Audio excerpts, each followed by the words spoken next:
Pradeep Joshi channel को subscribe करना बिल्कुल फ्री है। सब्सक्राइब करें और इस बेल आइकन को दबाएं हमारे नए वीडियोस सबसे पहले देखने के लिए।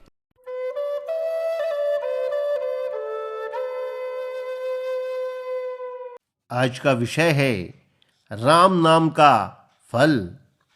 दो भाई थे पर दोनों के स्वभाव में अंतर था। बड़ा भाई साधु सेवी और भगवान के भजन में रुचि रखने वाला था।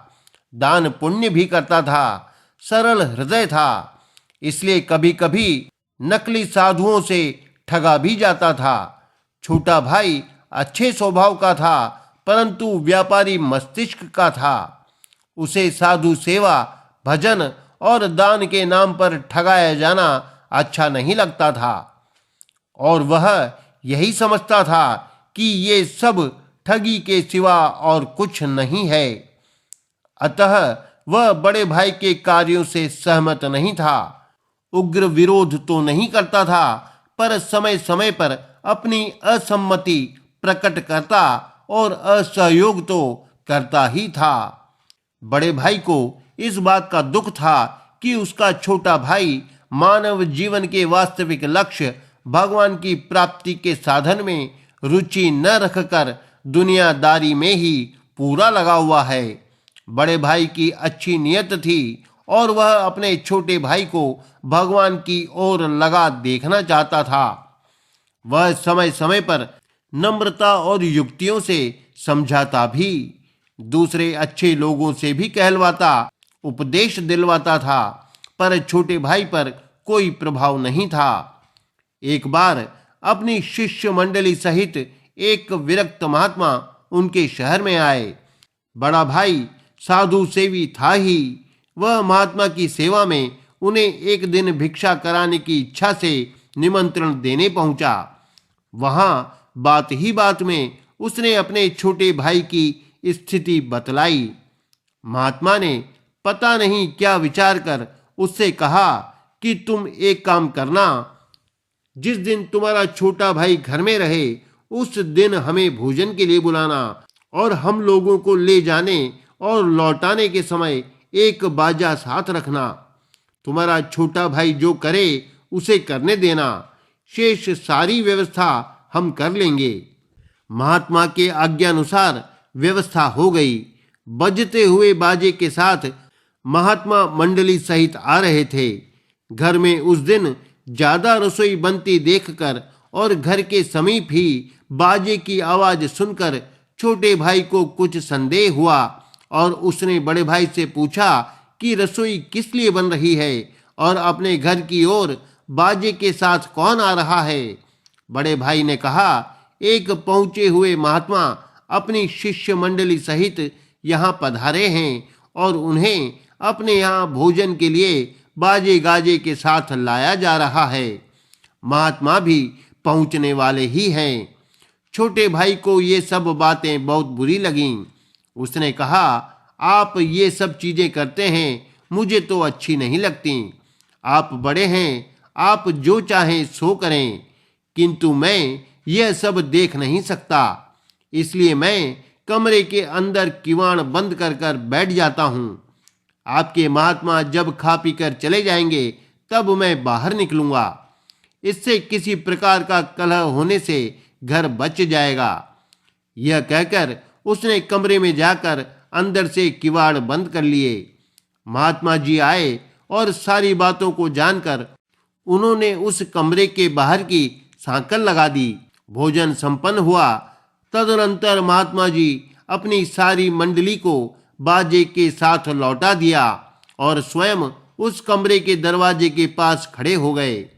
जब लौटते हुए बाजे की अंदर से आवाज सुनी तब छोटे भाई ने समझा कि अब सब लोग चले गए हैं। उसने अंदर की सांकल हटाकर किवाड़ खोलने चाहे पर वे बाहर से बंद थे। उसने जोर लगाया, फिर बार बार पुकार कर कहा, बाहर किसने बंद कर दिया है, जल्दी खोलो। महात्मा ने किवाड़ खोले और उसके बाहर निकलते ही बड़े जोर से उसके हाथ की कलाई को पकड़ लिया। महात्मा में ब्रह्मचर्य का बल था, वह चेष्टा करके भी हाथ छुड़ा नहीं सका। महात्मा ने हंसते हुए कहा, भैया हाथ छुड़वाना है तो मुंह से राम कहो। उसने आवेश में कहा, मैं यह नाम नहीं लूंगा। महात्मा बोले, तो फिर हाथ नहीं छूटेगा। क्रोध और बल का पूरा प्रयोग करने पर भी जब वह हाथ नहीं छुड़ा सका, तब उसने कहा, अच्छा राम, छोड़ो हाथ जल्दी और भागो यहां से। महात्मा मुस्कुराते हुए यह कहकर बाहर निकल गए कि तुमने राम कहा सो तो बड़ा अच्छा किया, पर मेरी एक बात याद रखना, इस राम नाम को किसी भी कीमत पर कभी बेचना नहीं। यह घटना तो हो गई, पर कोई विशेष अंतर नहीं आया। समय पर बड़े भाई की मृत्यु हो गई और उसके कुछ दिन बाद छोटे भाई की भी मृत्यु हो गई। विषय वासना और विषय कामना वाले लोग विवेक भ्रष्ट हो जाते हैं और जाने अनजाने छोटे बड़े पाप करते रहते हैं। पाप का फल तो भोगना ही पड़ता है। मरने के अनंतर छोटे भाई की आत्मा को यमलोक ले जाया गया और वहां कर्म का हिसाब किताब देखकर बताया गया कि विषय वासनावश इस जीव ने मनुष्य योनि में केवल साधु अवज्ञा और भजन का विरोध ही नहीं किया और भी बड़े बड़े पाप किए हैं, पर इसके द्वारा एक बड़ा भारी महान कार्य हुआ है। इसके जीव से एक महात्मा के सम्मुख एक बार जबरदस्ती राम नाम का उच्चारण हुआ है। यमराज ने यह सुनकर मन ही मन उस एक बार राम नाम का उच्चारण करने वाले के प्रति श्रद्धा प्रकट की और कहा, इस राम नाम के बदले में जो कुछ चाहो सो ले लो, उसके बाद तुम्हें पापों का फल भोगना पड़ेगा।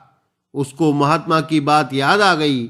उसने यमराज से कहा, मैं राम नाम को बेचना नहीं चाहता, पर इसका जो कुछ भी मूल्य होता हो वह आप मुझको दे दें।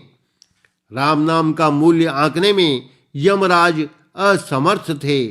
अतएव उन्होंने कहा, देवराज इंद्र के पास चलकर उनसे पूछना है कि राम नाम का मूल्य क्या होता है।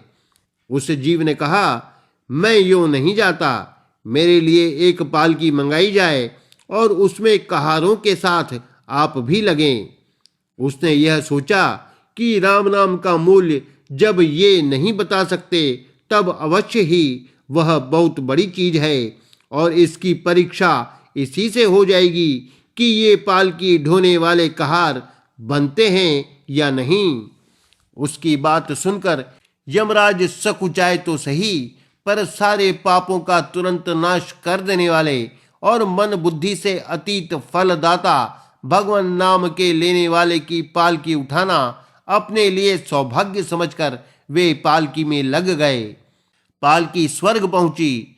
देवराज इंद्र ने स्वागत किया और यमराज से सारी बात जानकर कहा, मैं भी राम नाम का मूल्य नहीं जानता, ब्रह्मा जी के पास चलना चाहिए। उस जीव ने निवेदन किया, यमराज के साथ आप भी पालकी में लगें तो मैं चलूं। इंद्र ने उसकी बात मान ली और यमराज के साथ पालकी में वे भी जुट गए। ब्रह्मलोक पहुंचे और ब्रह्मा ने भी राम नाम का मूल्य आंकने में अपने को असमर्थ पाया और उसी जीव के कहने से वे भी पालकी में जुट गए। उनकी राय भगवान शंकर के पास जाने की रही, इसलिए वे पालकी लेकर कैलाश पहुंचे। भगवान शंकर ने ब्रह्मा, इंद्र और यमराज को पालकी उठाए आते देखकर बड़ा आश्चर्य प्रकट किया। पूछने पर सारी बातें उन्हें बताई गईं। शंकर जी बोले, भाई, मैं तो रात दिन राम नाम जपता हूँ, उसका मूल्य आंकने की मेरे मन में कभी कल्पना ही नहीं आती। चलो वैकुंठ, ऐसे महाभाग्यवान जीव की पालकी में मैं भी लगता हूँ। वैकुंठ में भगवान नारायण ही कुछ बता सकेंगे। अब पालकी में एक ओर यमराज और देवराज लगे हैं और दूसरी ओर ब्रह्मा और शंकर कहार बने लगे हैं। पालकी वैकुंठ पहुंची। चारों महान देवताओं को पालकी उठाए आते देखकर भगवान विष्णु हंस पड़े और पालकी वहां दिव्य भूमि पर रख दी गई। भगवान ने आदर पूर्वक सबको बैठाया। भगवान विष्णु ने कहा, आप लोग पालकी में बैठे हुए इस महाभाग जीवात्मा को उठाकर मेरी गोद में बैठा दीजिए। देवताओं ने वैसा ही किया। तदनंतर भगवान विष्णु के पूछने पर भगवान शंकर ने कहा, इसने एक बार परिस्थिति से बाध्य होकर राम नाम लिया था। राम नाम का मूल्य इसने जानना चाहा, पर हम लोगों में से कोई भी राम नाम का मूल्य बताने में समर्थ नहीं था। इसीलिए हम लोग इस जीव की इच्छानुसार पालकी में लगकर आपकी सेवा में उपस्थित हुए हैं। अब आप ही बताइए कि राम नाम का मूल्य क्या होना चाहिए। भगवान विष्णु ने मुस्कुराते हुए कहा, आप सरीखे महान देव इसकी पालकी ढोकर यहाँ तक लाए और आप लोगों ने इसे मेरी गोद में बैठाया। अब यह मेरी गोद का नित्य अधिकारी हो गया। राम नाम का पूरा मूल्य तो नहीं बताया जा सकता, पर आप इसी से मूल्य का कुछ अनुमान लगा सकते हैं। आप लोग अब लौट जाइए। एक बार लिए हुए राम नाम का भगवान विष्णु के द्वारा इस प्रकार महान मूल्याभास पाकर शंकरादि देवता लौट गए। एक विरक्त संत ने यह कथा लगभग 45 वर्ष पूर्व कलकत्ते में मुझको सुनाई थी।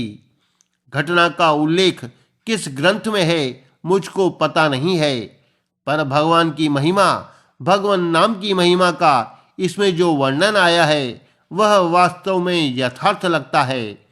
घटना चाहे कल्पित हो, पर महिमा तो सत्य है ही।